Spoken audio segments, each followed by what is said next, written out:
नमस्कार साथियों। आज हमारा मैथ्स का मौका चौथा दिन है और आज मैं आपके लिए फिर से 15 क्वेश्चन की एक सीरीज़ लेके आया हूँ। ठीक है, तो अपन शुरू करते हैं। आप तो पहला क्वेश्चन नंबर 1। देखो, पहला क्वेश्चन क्या कह रहा है। 10% साधारण ब्याज की दर से 7,000 का 4 महीने में ब्याज कितना होगा। तो साधारण ब्याज क्या होता है, ये कंसेप्ट मैंने आपको बता रखा है, तो मैं वापस से बता देता हूँ एक बार आपको और कंसेप्ट। जैसे देखिए, सिंपल इंटरेस्ट, जो हमारा मूलधन होता है, मूलधन इतना कितना दे रखा है यहाँ पर, 7,000। तो साधारण जो ब्याज होता है वो केवल मूलधन पर लगता है, और जो चक्रवर्ती ब्याज होता है वो मूलधन पर भी लगता है और जो ब्याज मिलता है उस पर भी लगता है। ठीक है, तो अपन को 4 महीने का पूछा है, और जो ये इंटरेस्ट रेट होती है वो पूरे साल की होती है। जैसे 12 महीने की 10%, तो अपन को यहाँ पूछा कितने की है, 4 महीने की पूछा। ठीक है, तो 4 महीने की, तो 12 महीने की अगर 10% है तो 1 महीने की कितनी हो जाएगी, 10% बटा 12।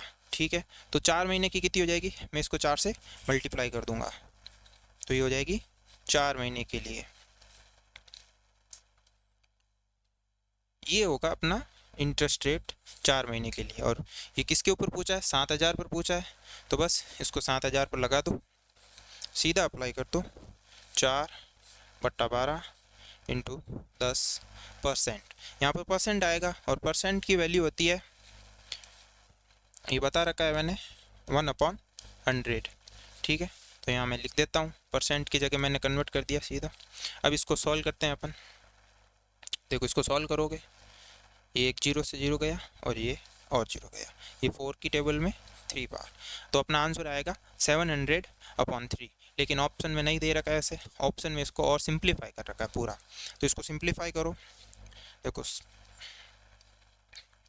इसको 2 से करो 6, फिर यहाँ पर 1 आएगा 10, तो 3, वापस 10 आएगा 3.33। ये कैलकुलेशन आप खुद करना, सिंपल कैलकुलेशन है, तो अपना आंसर हो जाएगा बी। ठीक है, अगला लेते हैं, अगला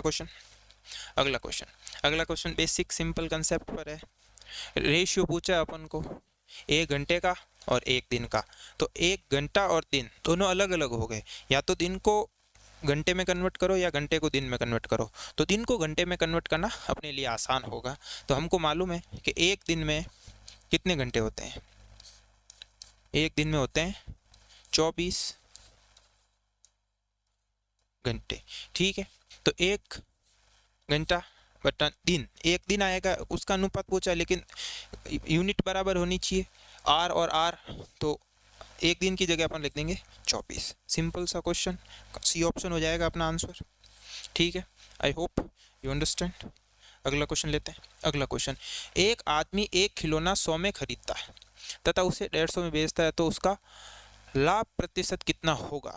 ये वापस वही प्रॉफिट का क्वेश्चन, सिंपल कंसेप्ट। आपने कोई चीज़ खरीदी, उसको उतने में बेची, तो आपको कितने का लाभ हुआ, वो परसेंट में पूछा है। अगर मानो मानो इसमें दे रखा है कि 100 में खरीदी और 150 में बेचा, ज़्यादा में बेचोगे तभी तो लाभ होगा। 50 में बेची तो कितना ज़्यादा हो, 50 रुपये एक्स्ट्रा हुआ उसको। अगर रुपए में पूछे कितना लाभ हुआ तो 50, लेकिन उसका परसेंटेज पूछा है, तो 50, 100 का कितना परसेंट है, 50%, तो आंसर तो सीधा 50 आ जाएगा। ठीक है, जैसे फॉर्मूला मैंने बता रखा है लाभ प्रतिशत का, लाभ परसेंट का फॉर्मूला मैंने बता रखा है आपको। एसपी जिस पे बेचा और जिसमें खरीदा, और परसेंटेज उसी पे निकलता है जिसमें खरीद होती है। ठीक है, तो अपॉन में सीपी आएगा हमेशा, इंटू 100%। अब तो देखो, फॉर्मूले में रख लो सीधा, कितना है आपने बेचा, कितने में, 150 में, खरीदा कितने में, 100 में, अपॉन 100 इंटू 100%। ठीक है, परसेंट लगाना जरूरी है। तो ये कितना आएगा, 50 माइनस का इधर आएगा, और ये 100 से 100 चला जाएगा, पीछे परसेंटेज बच जाएगा। देखो, 50 आ गया अपना आंसर सीधा, सिंपल क्वेश्चन है। अगला क्वेश्चन लेता हूँ मैं। अगला question, the product of two numbers is 216 and their HCF is 6, then find the LCM.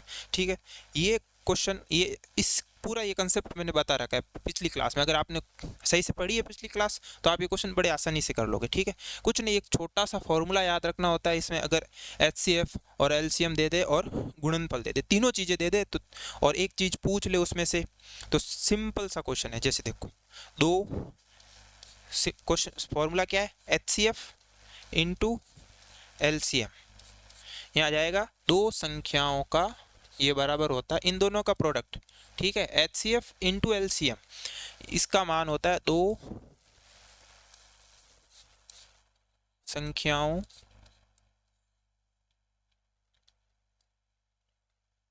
का गुणनफल, ठीक है, the product of two numbers is equals to HCF into LCM, ठीक है। अब क्वेश्चन में देखो तो तीन चीजें हैं यहाँ पर, दो चीजें दे रखी है, एक चीज पूछी है, तो दे क्या रखा है, HCF दे रखा है, पूछा क्या है, LCM दे पूछा है, और दो संख्याओं का गुणनफल कितना दे रखा है, 216। सिंपल सा क्वेश्चन बन गया, ये क्रॉस मल्टीप्लाई में है तो ये अपॉन में चला जाएगा, तो यहाँ पर 216, तो ये 6 की टेबल में इसको काटेंगे तो ये देखो 216 होता है 6 का क्यूब, पीछे बचेगा 36 आंसर। कैलकुलेशन है, ये कैलकुलेशन आप खुद करना, ठीक है, बेसिक कैलकुलेशन है, इसमें ज़्यादा कुछ नहीं है।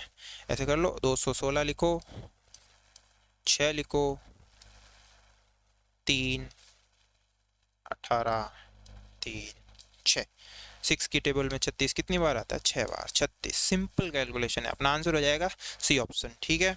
अगला क्वेश्चन देखो, अगला क्वेश्चन 1728 का घनमूल क्या होगा।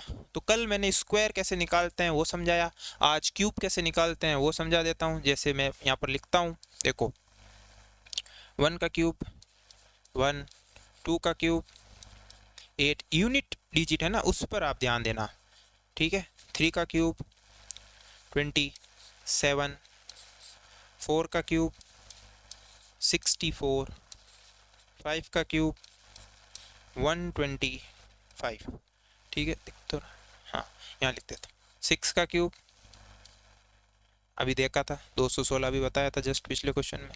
7 का क्यूब 3 4 3, 8 का क्यूब 5 1 2, ये लिख लेना है, ये कंसेप्ट है, ये आगे क्वेश्चन में मतलब सीधा काम आएगा आपके लिए, ठीक है।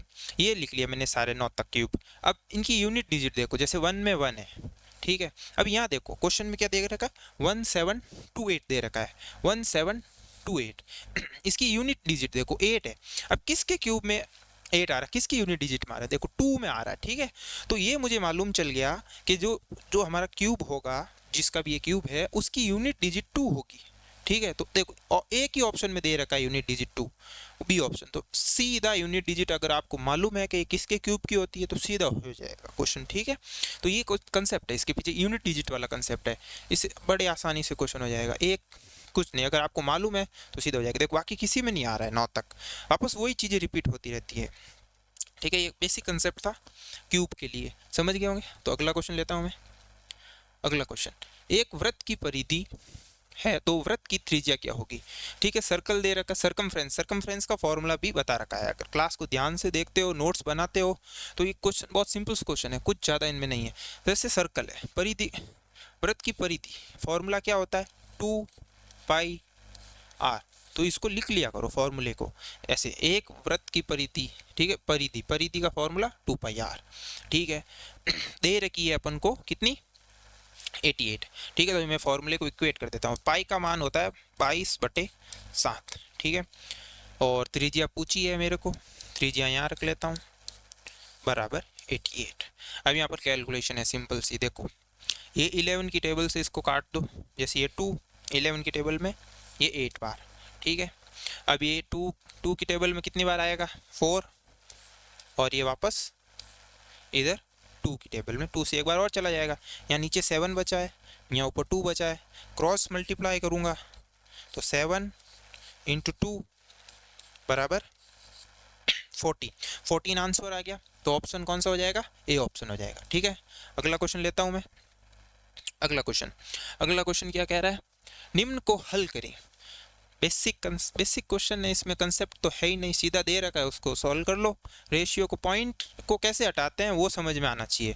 जैसे छोटी सी चीज़ समझो, जैसे ये देखो, अगर मैंने लिख दिया 0.1, अब कितनी डिजिट के बाद पॉइंट के बाद कितनी डिजिट है, 1।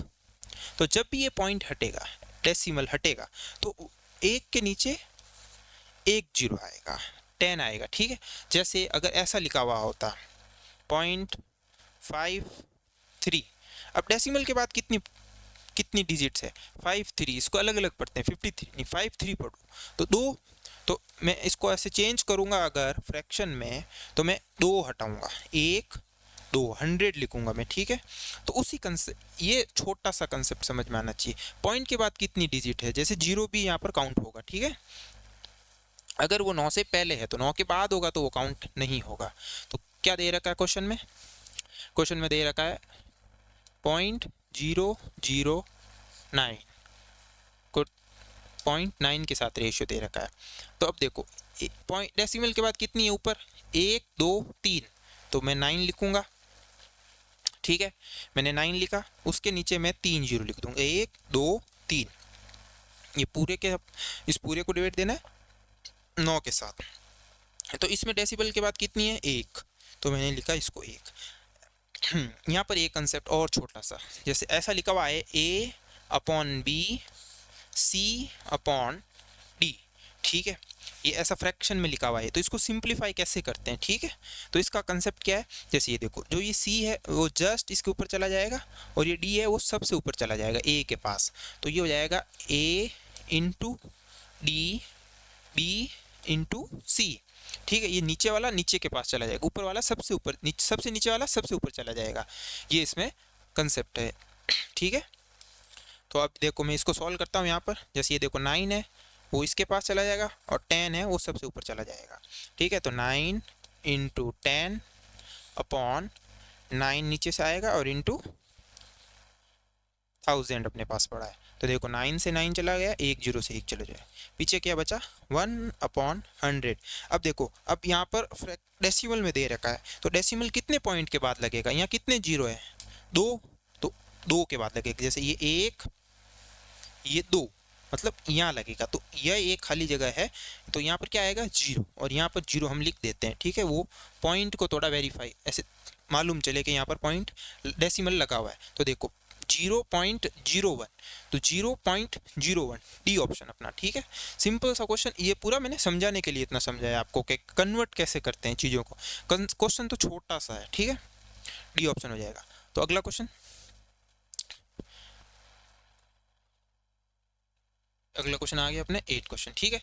10 संख्याओं का औसत, वही एवरेज का बेसिक कंसेप्ट, एवरेज के क्वेश्चन मैंने करा रखे हैं, बेसिक कंसेप्ट है।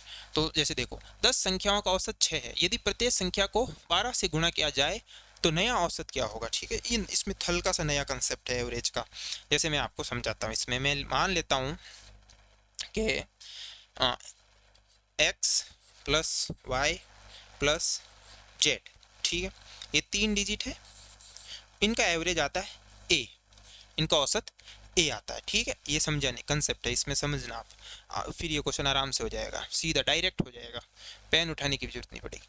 तो जैसे देखो 3 डिजिट, 3 मैंने लिया x y z, जितने संख्याओं का योग अपॉन जितनी संख्या है, ठीक है।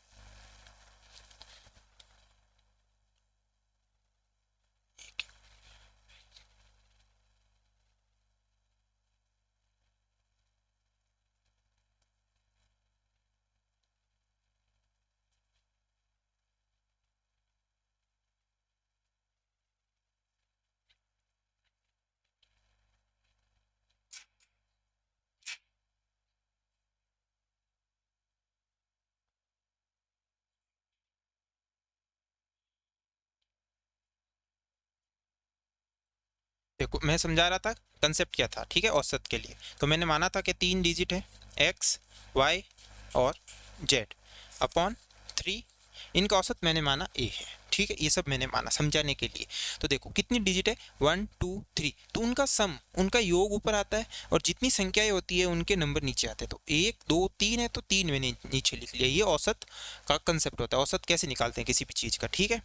अब क्या इस क्वेश्चन में जैसे माना कि मैंने हर एक संख्या को 6 से मल्टीप्लाई किया, ठीक है। तो 6 अगर x था तो वो 6x हो जाएगा, y भी क्या हो जाएगा 6y हो जाएगा, z भी क्या हो जाएगा 6z हो जाएगा। लेकिन मल्टीप्लाई किया लेकिन नंबर तो अभी भी 3 ही रहे, वो तो खाली वो 6 टाइम्स हो गया, हर एक नंबर बढ़ गया। जैसे अगर 3 4 5 होता तो उनको 6 से करता तो 18 24 30 वो ऐसे बढ़ जाता, तो बस अपॉन 3। अब यहाँ पर देखो ये 6 है, सब में से कॉमन आ जाएगा, ठीक है, कॉमन आ जाएगा 6, मैं इसको कॉमन लिखता हूँ, x plus y plus z upon 3। तो अब ये देखो x plus y plus z upon 3, इसकी वैल्यू क्या है, इसकी वैल्यू तो a है एवरेज में, तो ये कितना हो जाएगा 6 a। तो एवरेज कितने टाइम्स हो गया, 6 टाइम्स हो गया। मैंने हर डिजिट को अगर 6 से मल्टीप्लाई किया तो उसका जो एवरेज होता है वो भी 6 टाइम हो जाता है, ठीक है। तो इसी कंसेप्ट पर ये क्वेश्चन है, ठीक है। तो अब देखो क्वेश्चन में क्या कह रहा है वो समझो,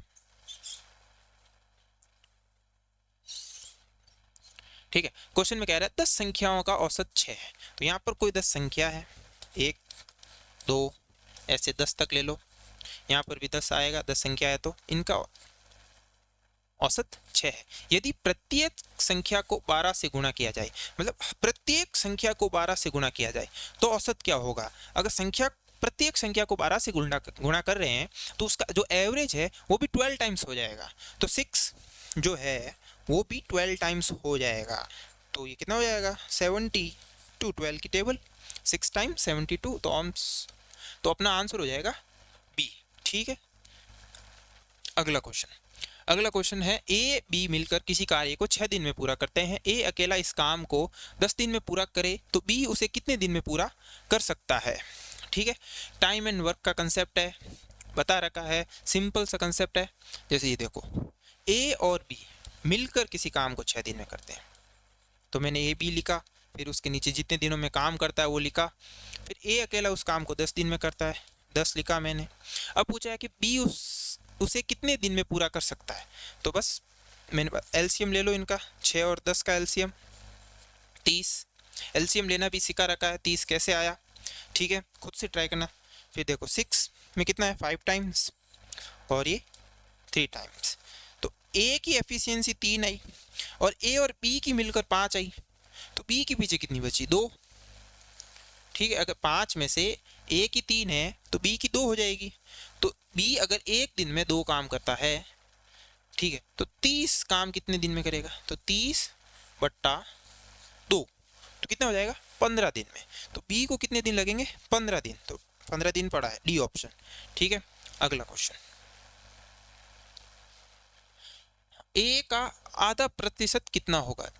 ऐसे क्वेश्चन में क्या, जैसे क्वेश्चन कह रहा है वैसे करते जाओ, आंसर अपने आप आ जाएगा। जैसे 1 का मैंने किया आधा का परसेंट पूछा है, परसेंट लगाने के लिए मैंने परसेंट का अगर साइन लगाया तो मुझे अपॉन में 100 से डिवाइड भी देना होगा, क्योंकि परसेंट की वैल्यू 1/100 होती है, उसका परसेंट पूछा है, ठीक है। तो ये सॉल्व कर लो, 1/2 कितना होता है 0.5 अपॉन 100 पड़ा है।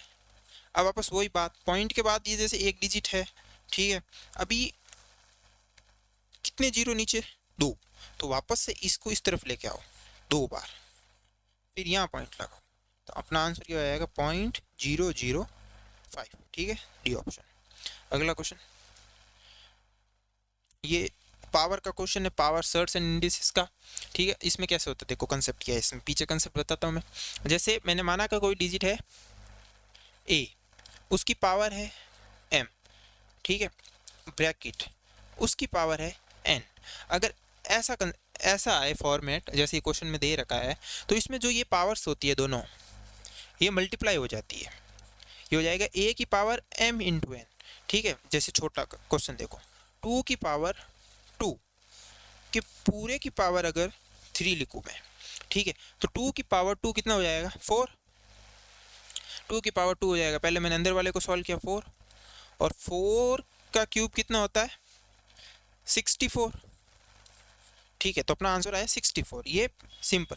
अभी इसको सीधा मैं ऐसे भी लिख सकता हूँ, देखो ये वाला अगर मैं फॉर्मूला लगाऊं तो 2 की पावर 2 इंटू 3 फॉर्मूले से, तो हो जाएगा 2 की पावर 6, और 2 की पावर 6 कितना होता है 64, तो देखो दोनों से वही आ रहा है। तो क्वेश्चन क्या है 64 की पावर दे रखा है 1/3 और उसकी भी पावर दे रखा है 1/2, ठीक है। या तो ऐसे कर लो 64 का क्यूब कर, मतलब उसको क्यूब रूट कर लो।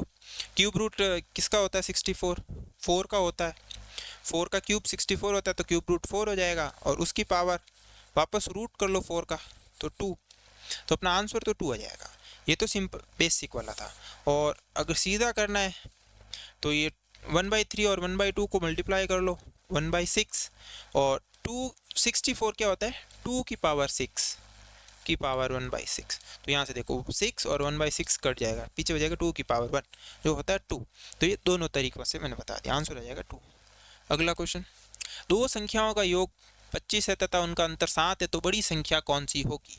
ठीक है, दो संख्या दे पता नहीं हमको कौन सी है, उनका योग तो मान लो दो संख्या x + y, दो लीनियर इक्वेशन और दो अननोन, तो सीधा सीधा क्वेश्चन हो जाएगा।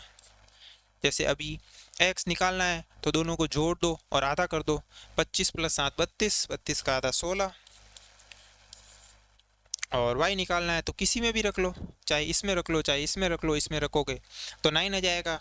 और x और y में से बड़ा 16 और 9 में से बड़ा क्या है, बड़ा ही पूछा अपन को, फाइंड द लार्जर नंबर, तो लार्जर नंबर हो जाएगा 16। ठीक है, अगला क्वेश्चन दे रेशियो का क्वेश्चन। सिंपल, मैंने बताया था कि रेशियो को अपन दो तरीकों से रिप्रेजेंट करते हैं, एक तो ऐसे करते हैं, और 3:8 दे रखा है, इसको अपन 3/8 भी लिख सकते हैं, और ये 4 डॉट है ये इक्वल्स टू हो जाता है। ठीक है, और ये 6/x। अब क्रॉस मल्टीप्लाई कर लो सीधा सीधा, x तो ऊपर आ जाएगा इधर, 3 नीचे आ जाएगा, और 8 उधर चला जाएगा, तो 6 × 8/3। तो 3 की टेबल से देखो ये 2, और 2 × 8 16, तो x की वैल्यू क्या आ गई 16।